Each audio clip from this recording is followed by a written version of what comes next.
옛날에는 그 임신하지 못하는 여자나 아기를 낳지 못하는 여자는 자식이 없다고 손가락질을 당하고, 홀로 된 여자는 남편에게서 버림을 받았다고 비난을 당했습니다. 그런데 바벨론으로 사로잡혀 가서 고생하는 유다 백성의 처지가 꼭 그와 같았습니다. 유다 백성들은 바벨론 사람들로부터 나라 잃은 식민지 백성이라고 손가락질을 당하고 비난을 당했습니다. 그런데 오늘 본문을 보시면 이사야 선지자가 그런 유다 백성을 향해서 놀라운 말씀을 선포하고 있습니다. 그것은 사로잡혀간 유다 백성이 본국으로 다시 돌아와서 본국에 남아있던 백성들보다도 숫자가 더 많아질 정도로 회복이 된다는 것입니다. 1절에 보면 이는 홀로 된 여인의 자식이 남편 있는 자의 자식보다 많음이라 라는 구절이 바로 그런 뜻입니다. 2절을 보면 그들이 바벨론에서 돌아와서 장막틀을 넓히고 휘장을 널리 펴고 줄도 길게 하고 장막이 뽑히지 않도록 말뚝도 견고하게 박을 것입니다. 3절을 보면 유다 백성의 자손이 좌우로 퍼지며 열방을 얻으며 황폐한 성읍들마다 재건되어서 주민이 가득하게 될 것입니다. 이것은 유다 백성이 외적으로 회복되는 것을 노래한 것입니다. 바빌론에 사로잡혀 가서 식민지 백성이라고 손가락질 당하는 유다 백성으로는 놀라운 회복이 아닐 수가 없습니다. 그뿐이 아니죠. 하나님은 유다 백성이 당한 수치와 부끄러움까지 치료해 주십니다. 4절에 내가 수치를 당하지 않고 부끄러움을 보지 아니하리라는 구절이 바로 그런 뜻입니다. 장막틀을 넓히고 황폐한 성읍을 재건해서 주민이 많아지게 하는 것이 외적인 회복이라면, 수치와 부끄러움을 당하지 않게 치료하는 것은 내적인 회복입니다. 하나님께서 바빌론에 잡혀간 유다 백성을 이렇게 외적으로 회복시키고 내적으로 치료할 수 있는 이유가 무엇입니까? 그 이유는 유다 백성을 지으신 하나님이 바로 그들의 남편이 되었기 때문입니다. 5절에 보면 이는 너를 지으신 이가 내 남편이니라고 했습니다. 유다 백성들이 남편을 잃어버리고 바빌론에 사로잡혀 갔지만 하나님은 하나님을 새 남편으로 얻게 되었습니다. 자, 유다 백성들이 이렇게 새 남편으로 얻은 하나님이 여러분 어떤 분이십니까? 5절 끝에 보면 그의 이름은 뭐라고 하지요? 만군의 여호와이시며 내 구속자는 이스라엘의 거룩함이시라. 그는 온 땅의 하나님이라 일컬음을 받으실 것이라고 했습니다. 유다 백성이 새 남편을 얻은 하나님은 만군의 하나님이시오, 이스라엘의 거룩한 구속자요, 온 땅의 하나님이십니다. 저 하늘의 무수한 별들을 누가 주관할 수 있습니까?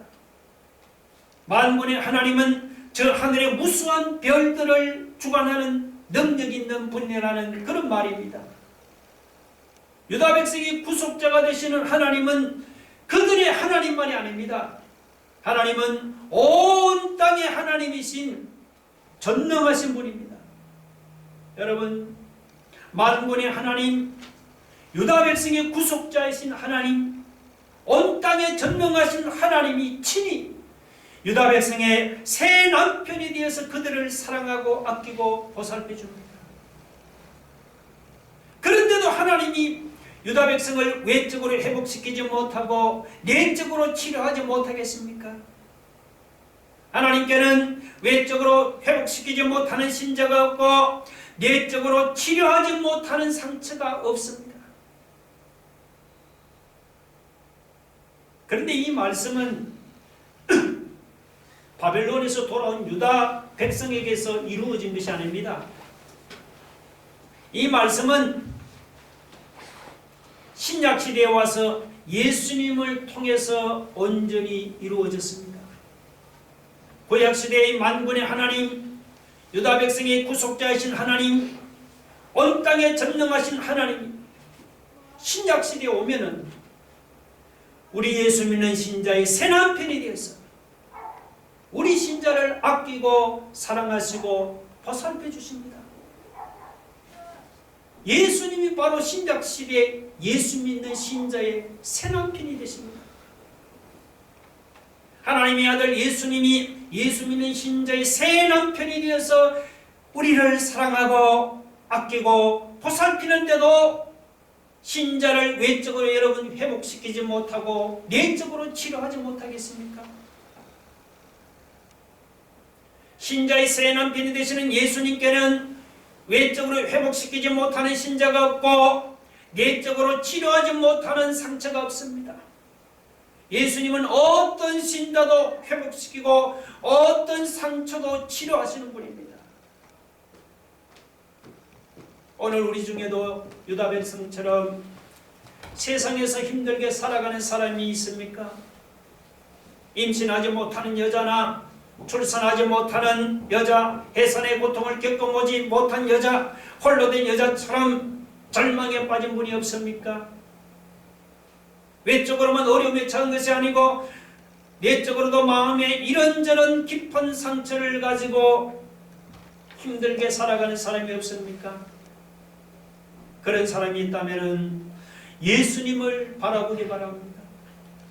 예수님은 어떤 분입니까? 만군의 하나님이요 우리의 구속자요 온 땅에 전능하신 하나님이라고 했습니다.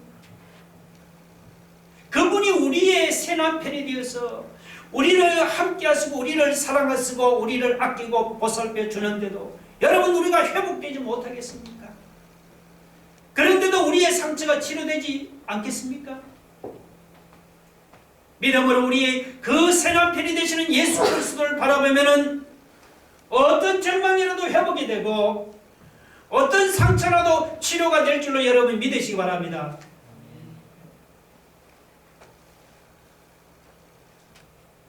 앞에서 유다 백성의 회복에 대해서 언급하시는 하나님, 오늘 6절 8절에서는 유다를 향한 하나님의 사랑에 대해서 언급하고 있습니다. 특히 이스라엘은 여기서 유다를 향한 그 하나님의 사랑을 무엇에 비유하고 있습니까? 버림받은 아내를 다시 불러주는 남편의 사랑에다가 비유하고 있습니다. 6절을 보세요. 여호와께서 너를 부르시되 마치 버림을 받아 마음에 근심한 아내 곧 어릴 때 아내가 되었다가 버림을 받은 자에게 함과 같이 하실 것임이니라고 했습니다.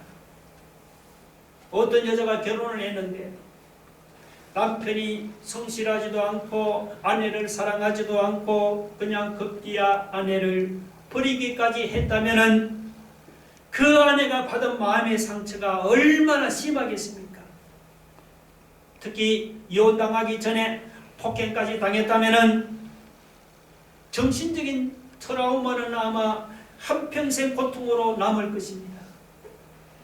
게다가 스스로 생활비까지 벌어야 한다면 얼마나 가난하고 얼마나 궁핍한 인생을 살게 되겠습니까?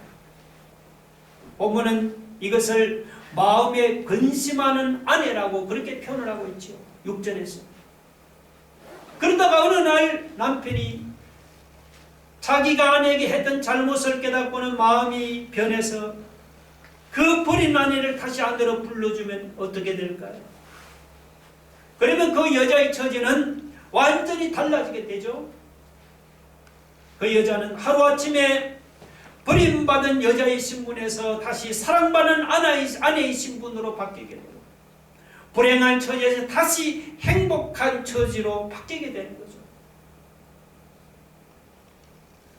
여러분, 신자를 향한 하나님의 사랑이 바로 그와 같습니다. 남편이 버림받은 아내를 다시 불러주듯이 하나님도 버림받은 유다 백성을 다시 불러주셨습니다. 그렇다고 하나님이 유다 백성에게 성실하지 않고 사랑하지 않아서 버린 것이 아니죠. 유다 백성이 하나님의 아내답게 살지 못하고 죄를 범해서 버림을 당했습니다. 그런데도 하나님은 자기 죄 때문에 버림당한 유다 백성을 다시 안으로 불러주었으니 그 사랑을 어떻게 다 말로 여러분 표현을 할 수가 있겠습니까? 하나님께서 유다 백성이 하는 말씀을 한번 들어보세요. 여러분 7절 8절 보세요. 내가 잠시 너를 버렸으나 큰 긍휼로 너를 모을 것이요 내가 넘치는 진노로 내 얼굴을 내게서 잠시 가렸으나 영원한 자비로 너를 긍휼히 여기리라. 내 구속자 여호와께서 말씀하셨느니라.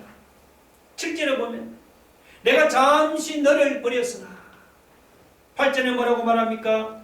내가 넘치는 진노로 내 얼굴을 내게서 잠시 가렸으나 유다 백성이 죄를 범했을 때에 하나님은 잠시 그들을 버렸습니다. 넘치는 진노로 잠시 하나님의 얼굴을 그들에게 가렸습니다. 하나님이 잠시 유다 백성을 버리고 잠시 그들에게 진노한 것이지 영원히 진노하거나 영원히 버린 것이 아니다 말이죠. 하나님이 유다 백성을 잠시 버렸지만 큰 긍휼로 다시 그들을 불러 모으십니다. 하나님이 잠시 넘치는 진노로 하나님의 얼굴을 가렸지만 영원한 자비로 다시 그들을 긍휼히 여기십니다. 이렇게 유다 백성을 향한 하나님의 사랑이 크고도 놀라웠습니다. 여러분 이사야 선지자는 하나님의 사랑에 대해서 언급하는 것이 아닙니다. 제가 성경을 찾아보았습니다. 구약의 하박국 선지자도 진노 중에도 긍휼을 잊지 아니하시는 하나님이라고 고백을 했습니다. 에레미야 선지자는 여호와의 인자와 긍휼이 무궁하심으로 우리가 진멸되지 않는다고 그렇게 고백을 했습니다. 다윗도 시편 30편 5절에서 뭐라고 고백을 했습니까? 한번 읽어봅시다. 다 같이 시작. 그의 노염은 잠깐이요 그의 은총은 평생이로다. 저녁에는 울음이 깃들지라도 아침에는 기쁨이 오리로다. 그뿐이 아니죠. 시편 103편 8절로 14절에서 다윗이 이렇게 고백을 했습니다. 제가 한번 읽어드리겠습니다. 여호와는 긍휼이 많으시고 은혜로우시며 노하기를 더디하시고 인자하심이 풍부하시도다. 자주 경책하지 아니하시며 노를 영원히 품지 아니하시리로다. 우리의 죄를 따라 우리를 처벌하지는 아니하시며 우리의 죄악을 따라 우리에게 그대로 갚지는 아니하셨으니 아버지가 자식을 긍휼히 여김같이 여호와께서는 자기를 경외하는 자를 긍휼히 여기시나니 이는 그가 우리의 체질을 아시며 우리가 단지 먼지뿐임을 기억하심이로다. 여러분 우리가 볼 때는 우리가 당하는 고난과 어려움이 끝도 없이 영원히 계속될 것만 같이 보이죠. 근데 하나님은 그렇게 말씀하지 않잖아요. 하나님은 내가 잠시 너를 버렸다. 내가 잠시 내 얼굴을 가렸다. 그렇게 말씀합니다. 내 자비와 긍휼은 영원한 것이라고 말씀합니다. 하나님은 하나님의 노염은 잠깐이요 하나님의 은총은 평생이라고 말씀합니다. 하나님은 우리를 향한 하나님의 인자심과 긍휼이 무궁하심으로 우리가 진멸되지 않는다고 그렇게 말씀하고 있습니다. 여러분 인자와 긍휼이 무궁하신 하나님을 믿습니까? 버림당한 아내를 다시 불러주는 남편처럼 버림당한 우리 죄인을 다시 불러주시는 여러분 그 사랑의 하나님을 믿습니까? 그러면 우리가 이렇게 코로나로 어려움을 당한다고 원망하거나 불평하지 맙시다. 우리가 어려움을 당하는 중에도 소망을 가지고 잠잠히 그 하나님을 바라보시기 바랍니다. 우리가 그 하나님을 바라보시면 진노 중에도 긍휼을 잊지 않으시는 이 사랑의 하나님께서 진노 중에서 우리를 반드시 건져주실 줄로 믿으시기 바랍니다.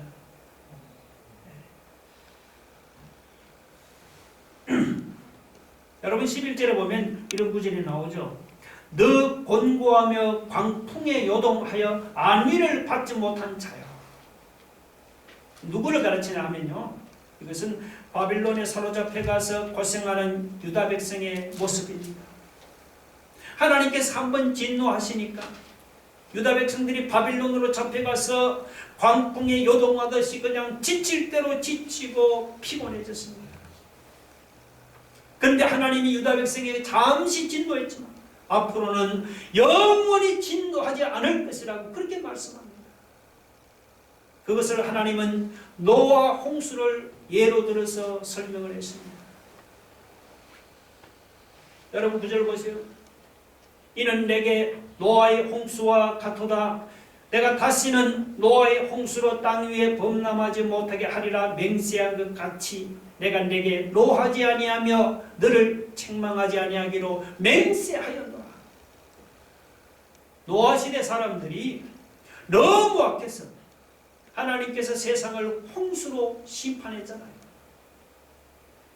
그 후에 하나님은 심판한 것을 후회하시고 다시는 홍수로 세상을 심판하지 않겠다고 하나님이 맹세했습니다. 마찬가지로 하나님은 범죄한 유다 백성에게 진노해서 바빌론으로 사로잡혀 가도록 했습니다. 그런데 하나님께서 마음을 돌이키고 앞으로는 하나님이 유다 백성에게 영원토록 노하지 않고 책망하지 않겠다고 하나님이 맹세를 했습니다. 하나님은 그 맹세의 불변성을 상을 들어서 확정을 했습니다. 자 10절 보세요. 산들이 떠나며 언덕들은 옮겨질지라도 나의 자비는 내게서 떠나지 아니하며 나의 화평의 언약은 흔들리지 아니하리라. 너를 긍휼히 여기시는 여호와께서 말씀하십니다. 산이나 언덕이 옮겨지지 않죠. 산이나 언덕들이 옮겨지지 않듯이 하나님께서 유다 백성에게 한 그 맹세도 뭡니까? 변함이 없다는 그런 말입니다. 하나님이 잠시 진노하자 바빌론에 사로잡혀 가서 광풍에 요동하듯이 지칠 대로 지치고 공고해진 유다 백성이었습니다. 그 모습 생각해 보면 얼마나 비참한 모습입니까? 그런데 하나님이 유다 백성에게 잠시 진노했지만 앞으로는 영원히 진노하지 않을 것이라고 맹세했습니다. 저 산이나 언덕이 변함이 없듯이 하나님이 유다 백성에게 맹세한 그것도 변함이 없다는 거예요.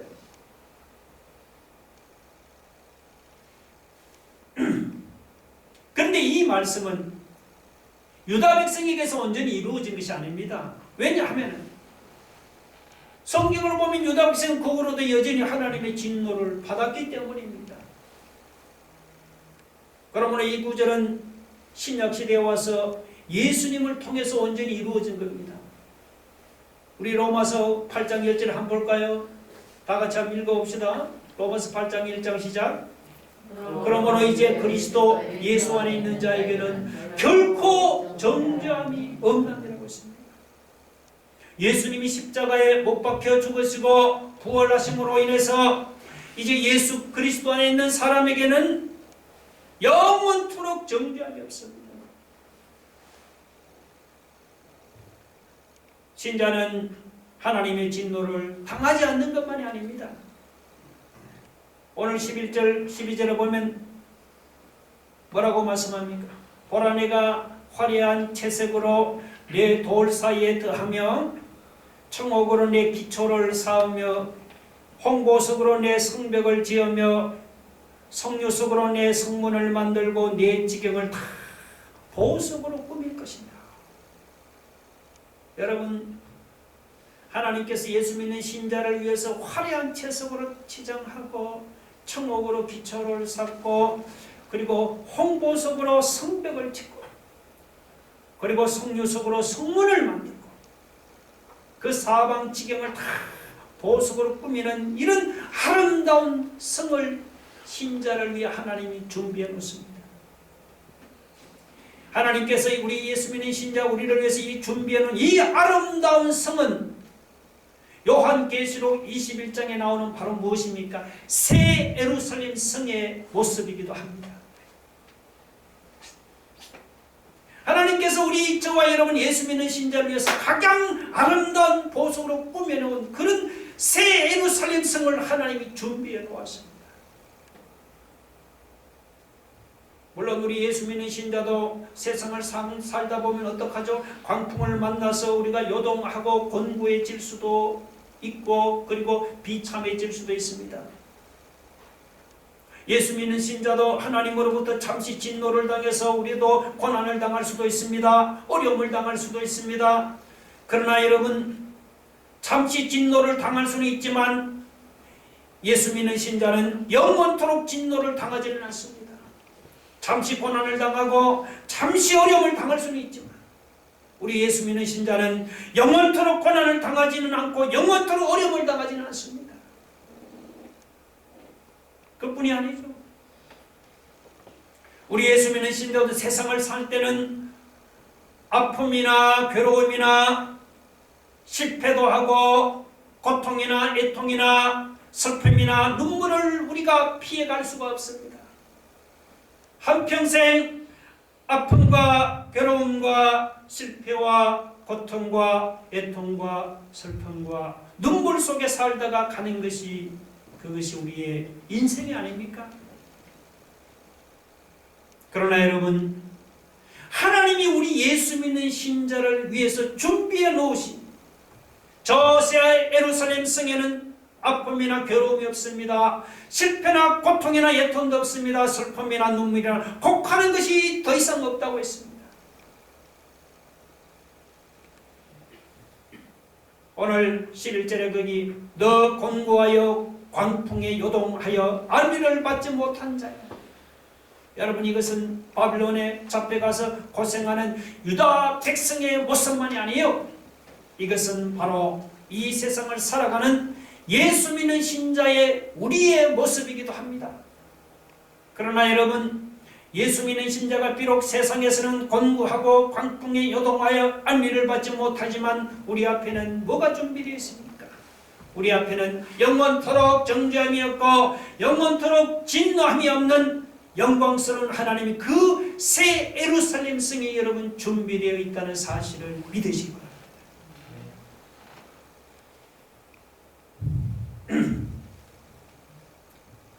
마지막으로 하나님은 유다 백성에게 두 가지를 약속했습니다.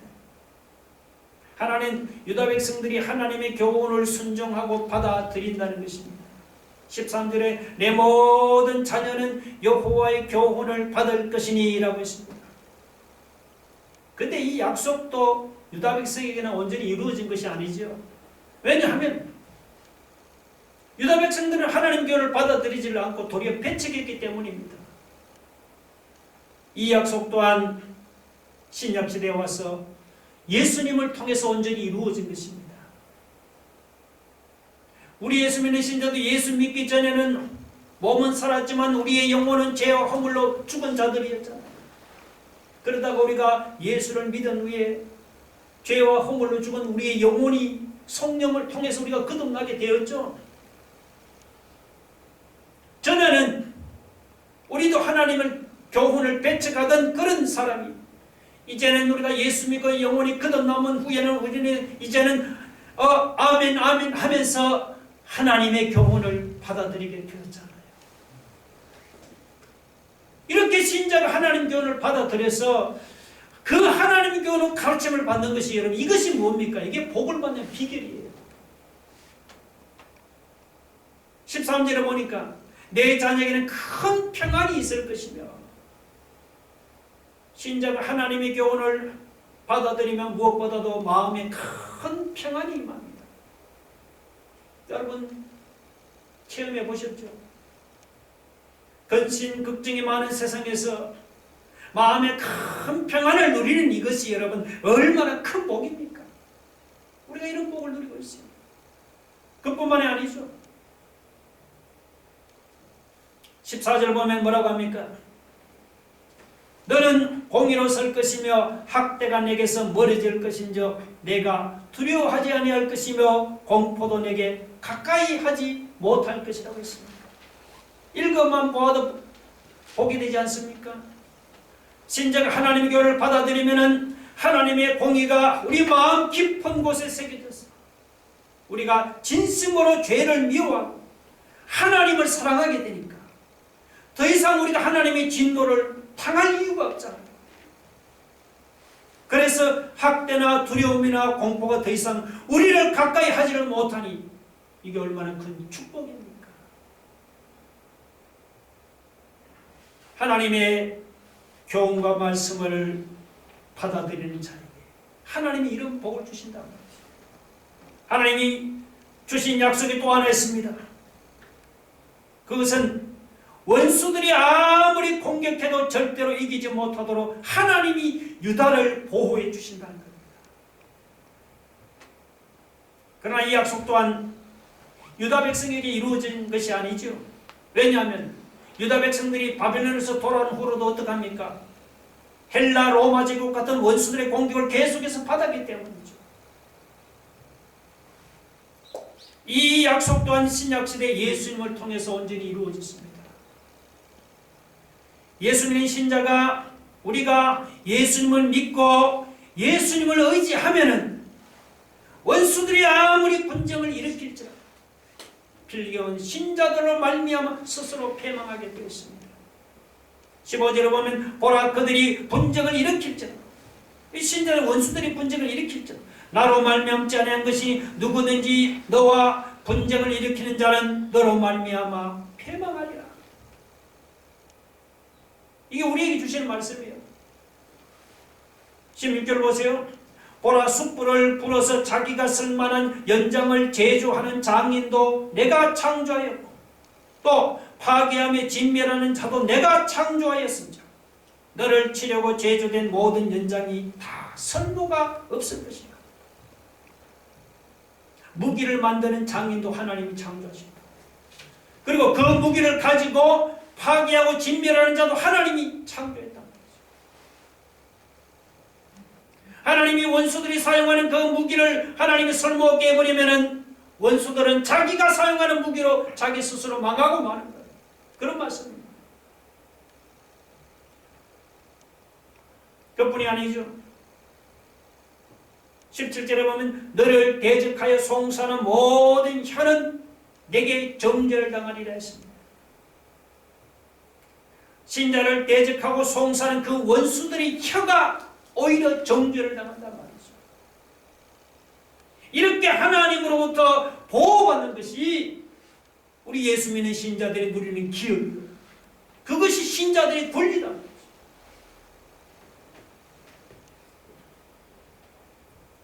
여러분 말씀을 마치겠습니다. 하나님이 신자에게 하신 두 가지 약속을 여러분 믿습니까? 그러면 우리는 어떤 상황에서도 예수님을 마음에 모시고 예수님만 믿고 의지하기를 바랍니다. 어떤 상황에서도 하나님의 교훈을 마음에 받아들여서 하나님의 교훈으로 가르침을 받기를 바랍니다. 우리가 하나님의 교훈을 마음에 받아들여서 하나님의 교훈으로 우리가 가르침을 받으면 하나님이 진노를 당할 이유가 없죠. 다시는 학대나 공포가 우리를 가까이 하지를 못합니다. 마음의 근심, 걱정, 염려가 사라지고 하나님이 주시는 평안이 가득해집니다.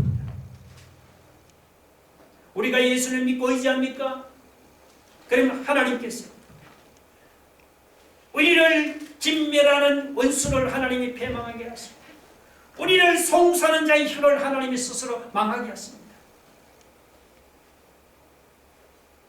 코로나가 아무리 기승을 부릴지라도 우리가 예수 그리스도를 믿고 의지하면은 코로나가 우리를 절대로 이기지 못하고 하나님께서 우리를 지키고 보호해 주실 줄로 믿으시기 바랍니다. 다 같이 기도하겠습니다. 오늘 하나님의 교훈을 우리가 받아들여 그 가르침을 받으면 마음의 근심 걱정이 사라지고 평안이 가득해집니다. 우리가 예수 그리스도를 믿고 의지하면 원수들이 우리를 이기지 못하도록 하나님께서 우리를 지키고 보호해 주신다. 여러분 세상에서는 우리가 공부하면 광풍에 요동하지만 우리 앞에는 뭐가 있습니까? 우리 앞에는 영광스러운 새 예루살렘이 준비되어 있습니다. 어려움 중에도 우리가 소망을 가지고 하나님을 바라보며 진노 중에도 긍휼을 잊지 않은 사랑의 하나님께서 어려움 중에서 우리를 반드시 건져주십니다. 여러분, 믿음으로 예수 그리스도를 바라보면은 우리의 새남편이 되신 예수님이 우리를 회복하고 우리를 치료해 주실 것을 우리가 믿습니다.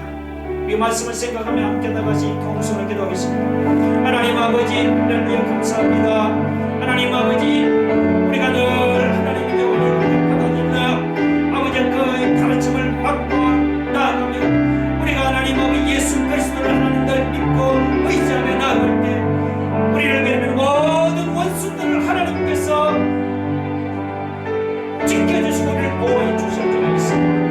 하나님, 우리가 세상에서 비록 권고하며 광풍에 요동하는 그런 연약한 자지만 오늘 우리 앞에는 영광스러운 하나님 새 예루살렘 성이 준비되어 있습니다.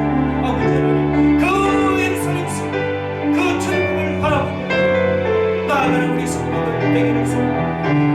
하나님 아버지, 우리가 어려움 중에도 소망을 가지고 하나님을 바라보며 진노 중에도 긍휼을 잊지 않는 사랑의 하나님께서 어려움 중에도 반드시 건져주시옵소서.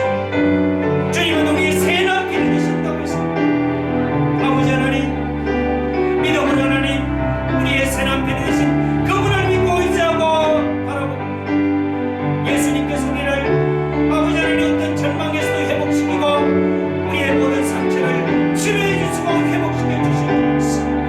아버지 하나님, 우리의 소망을 주님께 두고 주여 믿음으로 우리를 이룬 그 새 예루살렘 그 성을 바라보고 믿음으로 살아가는 우리 새하나님의 모든 성도들 되게 하여 주옵소서.